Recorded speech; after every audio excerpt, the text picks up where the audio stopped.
Dear student, today I will be discuss to you glycolysis. Glycolysis अपने आप में एक बहुत बड़ा पॉइंट है। इससे रिलेटेड बहुत सारे क्वेश्चन आपको आते रहते हैं। आप देखोगे क्या कि ग्लाइकोलिसिस को लिंक रिएक्शन क्यों कहा गया। कुछ ऐसा बहुत सारे पॉइंट है कि ग्लाइकोलिसिस के थ्रू 2 ATP ही मॉलिक्यूल एनर्जी प्रोड्यूस होता है। पर किस केस के लिए? कहीं पर 8 बात करेगा, कहीं पर 6 बात करेगा, कहीं पर 2 ATP करेगा। और पर्टिकुलर स्टेप में जैसे ग्लूकोज से ग्लूकोज 6 फॉस्फेट में that will B energy produce या नॉट। तो इस सारे बात को समझना है। इस प्रोसेस में एनर्जी प्रोड्यूस नहीं होता है, ग्लूकोज से ग्लूकोज 6 फॉस्फेट में एनर्जी कंज्यूम होता है, एनर्जी लगता है, इसलिए नाम पड़ा है। रिएक्शन को देखोगे तो एक है पे ऑफ। पे ऑफ का मतलब क्लियर देखोगे आप चार्ट में, मैं सारा कुछ हैंडल कर रहा हूं आपके पास। तो यहाँ प्रोसेस ग्लाइकोलिसिस है और फुल स्क्रीन को आप देखो तो सारे पॉइंट्स क्लियर हो जाएंगे आपके। देखो यहाँ ग्लाइकोलिसिस क्या है। एक्चुअली में ग्लाइकोलिसिस को समझो कुछ पॉइंट को। Glycolysis is the process of break down. Glucose का ब्रेक डाउन हो, किसमें ब्रेक डाउन हो? पार्शियल ब्रेक डाउन हो, कंप्लीट ब्रेक डाउन नहीं है ग्लाइकोलिसिस प्रोसेस। ग्लाइकोलिसिस क्या है? Partial break down. एरोबिक है कि एनारोबिक है? तो इट इज एनारोबिक प्रोसेस। तो बहुत सारी बातें हैं पर इस बात को समझे। ग्लाइकोलिसिस क्या है? तो ब्रेक डाउन ऑफ ग्लूकोज का ब्रेक डाउन हो जाए। किसमें ब्रेक डाउन हो? तो पार्शियल ब्रेक डाउन हो। तो ये रहा ग्लूकोज मॉलिक्यूल। ग्लूकोज का ब्रेक डाउन 10 स्टेप प्रोसेस है और यह 10 स्टेप टूटने के बाद एक स्टेप पार्शियल ब्रेक डाउन क्या बना? तो पायरुविक एसिड, जो ऑलरेडी यहां पर इंडिकेट किया गया है। तो ग्लूकोज का किसमें ब्रेक डाउन होगा? Pyruvic acid. ये लिंक रिएक्शन है, that is the link reaction. यहां तक ही ग्लाइकोलिसिस प्रोसेस है। तो ग्लूकोज का ग्लूकोज 6 फॉस्फेट में, ग्लूकोज 6 फॉस्फेट का फ्रुक्टोज 6 फॉस्फेट में, फ्रुक्टोज 6 का फ्रुक्टोज 1,6 बाइफॉस्फेट में, एल्डोलेज एंजाइम के प्रेजेंस में 3 फॉस्फोग्लिसरॉल्डिहाइड डाइहाइड्रोक्सी। ये सब प्रोसेस, इस सारे बातों को याद करना पड़ेगा क्योंकि अगर क्वेश्चन अगर एक स्टेप उठा लेगा कि फ्रुक्टोज से जब अगर how much energy will be, तो फ्रुक्टोज से जब बात उठेगा तो आंसर कुछ और आएगा। ग्लूकोज से पूरा स्टेप से करोगे कुछ और होगा। तो पहले बात को समझो कि ग्लाइकोलिसिस क्या है। ग्लाइकोलिसिस एक्चुअली में ग्लूकोज का ब्रेक डाउन होना किसमें? पायरुविक एसिड में। कहां पर होगा? तो यह प्रोसेस साइटोप्लाज्म, सेल जो है, सेल के फ्लूइड पार्ट जो होता है न्यूक्लियस के बाहर, सेल ऑर्गेनेल्स, माइटोकॉन्ड्रिया, यहां समझना है कि ग्लूकोज का ब्रेक डाउन किसमें हो? पायरुविक एसिड में। पर यह प्रोसेस कहां होता है? तो साइटोप्लाज्म ऑफ द सेल। यह क्लियर हो गया कि break down of glucose into pyruvic acid that takes place in the cytoplasm of the cell is called glycolysis. अब यह ग्लाइकोलिसिस के सारे स्टेप को आप देखो। ये रहा ग्लूकोज। ग्लूकोज का किस में? ग्लूकोज 6 फॉस्फेट में। ग्लूकोज 6 फॉस्फेट का किस में? फ्रुक्टोज 6 फॉस्फेट में। फ्रुक्टोज 6 फॉस्फेट का फ्रुक्टोज 1,6 बाइफॉस्फेट में। यह टूट गया किस में? 3PGLA और DH डाइहाइड्रोक्सी एसीटोन फॉस्फेट। तो इस प्रोसेस में अभी आपने यहां पर देखा ग्लूकोज से ग्लूकोज 6 फॉस्फेट, यहां पर एक एनर्जी लग रहा है। क्या लग रहा है? ATP ब्रेक होकर के एक phosphate that will be added to the glucose के 6 पोजीशन पर बाइंड हुआ, तो इसको कहेंगे ग्लूकोज 6 फॉस्फेट।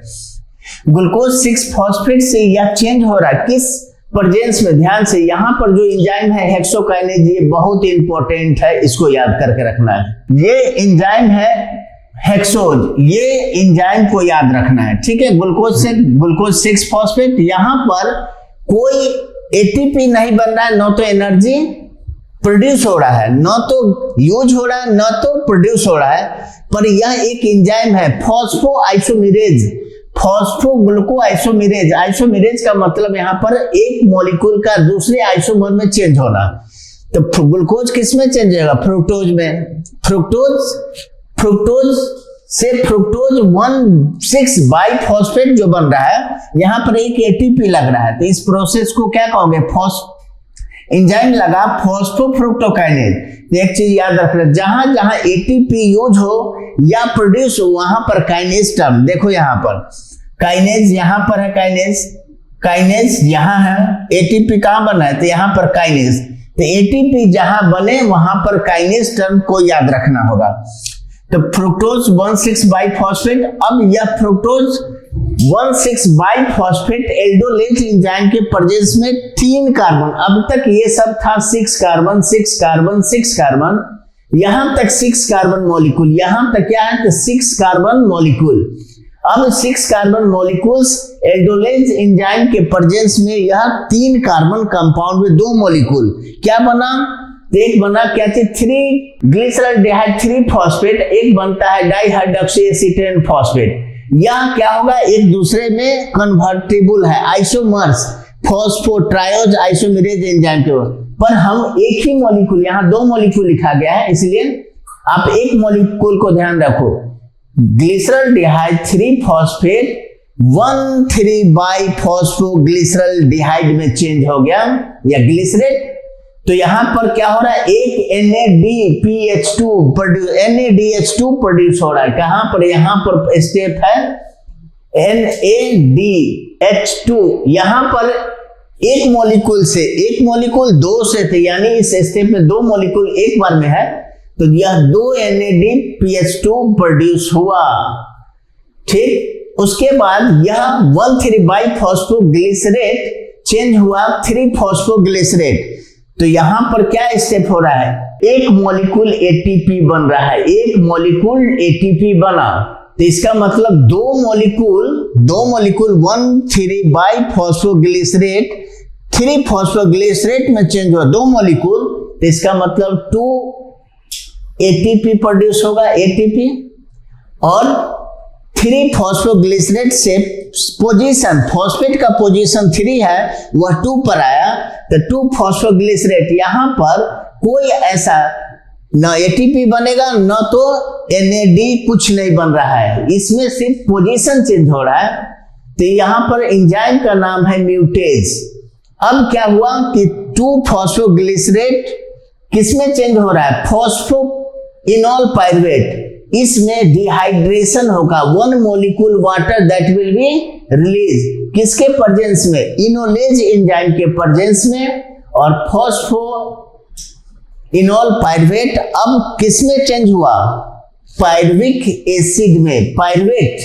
तो इस प्रोसेस में काइनेज यानी फॉस्फेट काइनेज एंजाइम के प्रेजेंस में 1 मॉलिक्यूल एटीपी बना, पर 2 मॉलिक्यूल कन्वर्ट होगा तो क्या बनेगा? 2 molecule ATP that will B produce.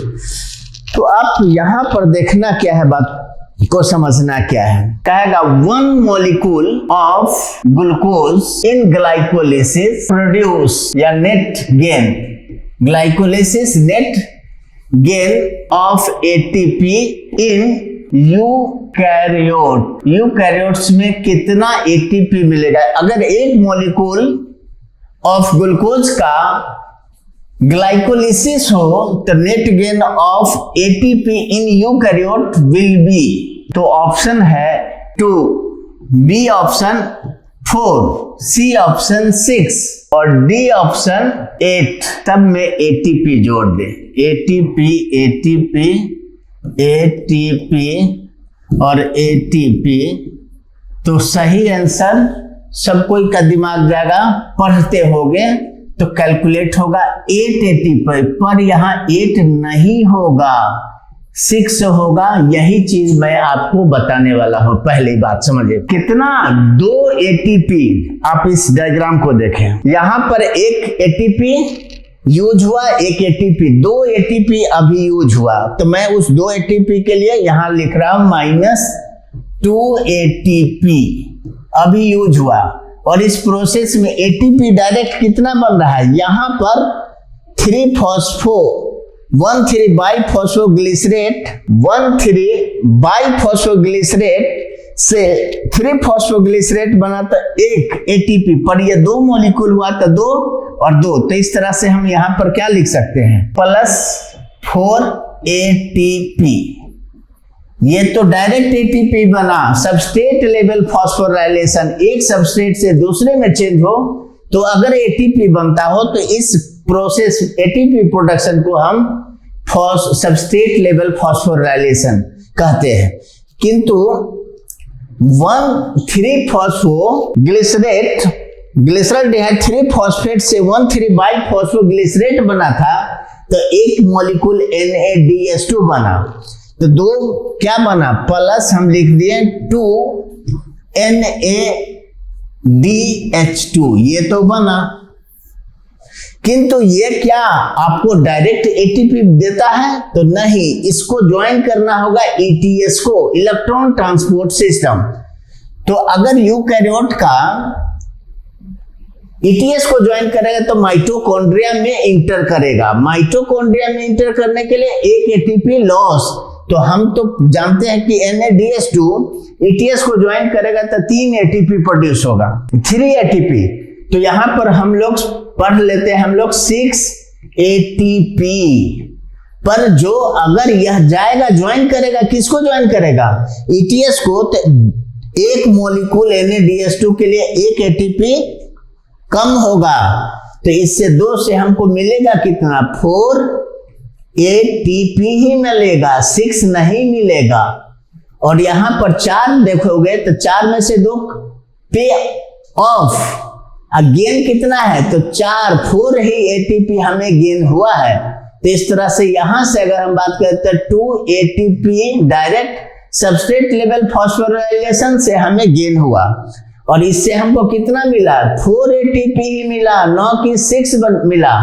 तो 4 + 6 को ऐड करो ये वाला और इसको, तो हमको कितना मिला, 6 एटीपी ही मिलता है। तो 8 एटीपी नेट गेन किसके लिए, प्रोकैरियोट के लिए। मेरा क्वेश्चन क्या है, तो आप देखो, 1 molecule of glucose in glycolysis net gain of ATP in eukaryote will be, तो मैंने क्या बोला, 6 एटीपी ही लगाया था, न कि 8 एटीपी। अगर यहां पर ये न रहे यूकैरियोट टर्म, तब हम 8 एटीपी लगा सकते थे। किंतु यहां पर मैंने क्वेश्चन को जानबूझकर क्या किया, यूकैरियोट लिखा। कंसेप्ट अगर क्लियर है तो आसानी से हैंडल कर सकते। तो ग्लाइकोलिसिस क्या है, तो it is a breakdown of glucose molecule into pyruvic acid that will be takes place in the cytoplasm of the cell is called glycolysis.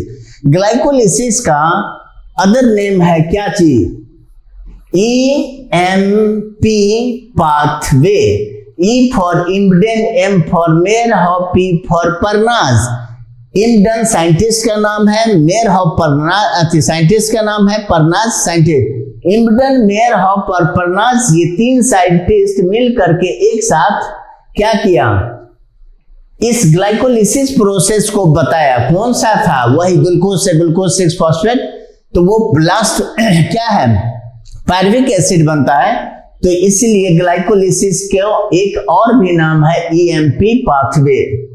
इसको क्या कहा गया है, EMP पाथवे के नाम से। अब पूरे प्रोसेस में all steps of the glycolysis are the bidirectional, reversal है, वह आगे और बैक हो सकता है। पर कौन सा रिएक्शन आपको बाइडायरेक्शनल नहीं है, तो पहला स्टेप की याद करो, 1,3 और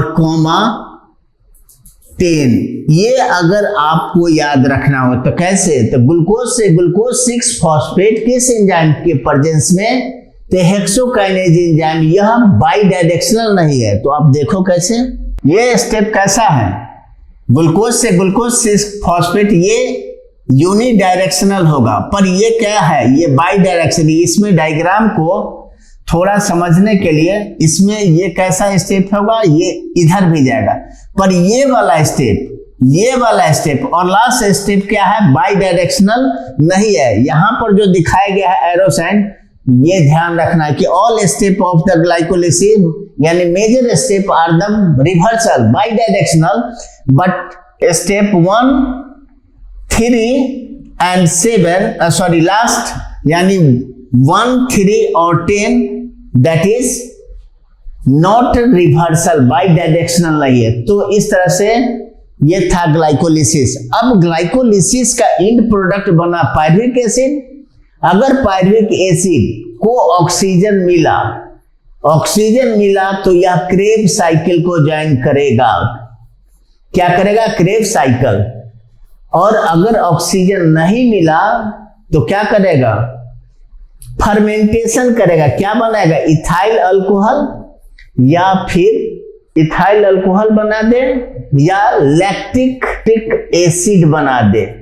अब यहां पर आपको समझना होगा कि यहां पायरुविक एसिड बना, अगर ऑक्सीजन प्रेजेंट है, जैसे एसिटाइल कोएंजाइम है, इसी को लिंक रिएक्शन कहा गया है।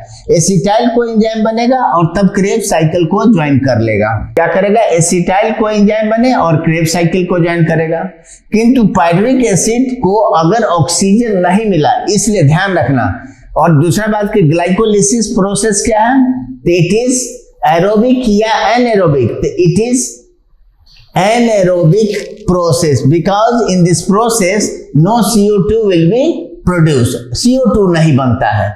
तो इस आगे देखोगे इस स्टेप में एरोबिक रिस्पिरेशन, यहां पर क्या होगा? CO2 इस प्रोसेस में यहां पर ही CO2 रिलीज होगा, आउट होगा। तो यह क्या कहलाएगा? Aerobic respiration. Pyruvic acid join करेगा link reaction and then Krebs cycle. अगर ऑक्सीजन नहीं मिला तब या तो पायरुविक एसिड लैक्टिक एसिड बना दे या इथाइल अल्कोहल बनाएगा।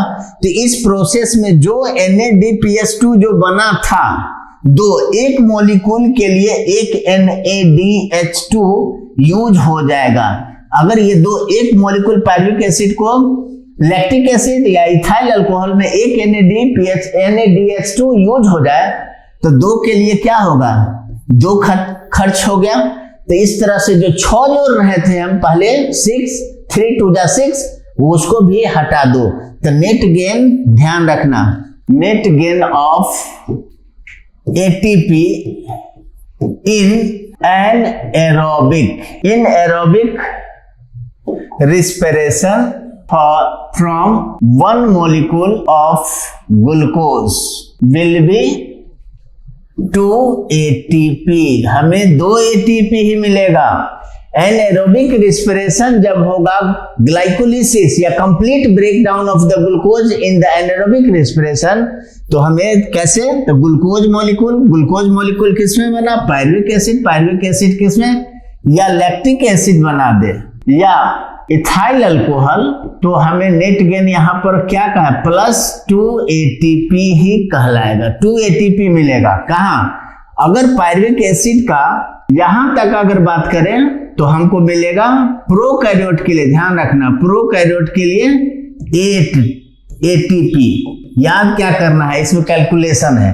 प्रोकैरियोट में 8 ATP, यूकैरियोट में 6 ATP ही एनर्जी गेन होता है, नेट गेन ऑफ एनर्जी।